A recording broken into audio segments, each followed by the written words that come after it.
we are trying to uncover what creates the conditions, mainly from a climatic standpoint, that leads to the making of a good wine.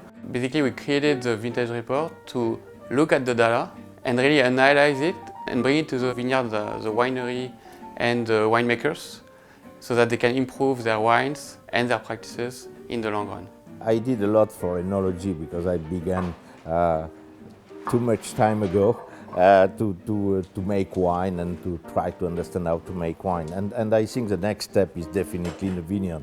So that's why I support Thibaut and Sébastien in their work, because I think our future is more in the vineyard than in the cellar. In the cellar we did quite a lot in the last 20 years. We have to do almost the same in the vineyard because we are just at the beginning. That's why I'm here today. So we are just seizing this opportunity to share with the community of winemakers at large what we are discovering.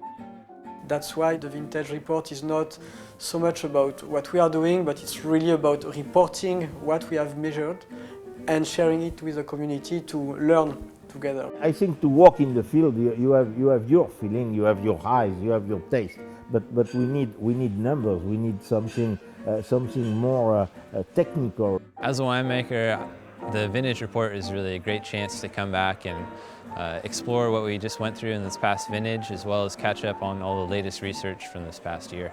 The most obvious benefit is the content that's delivered.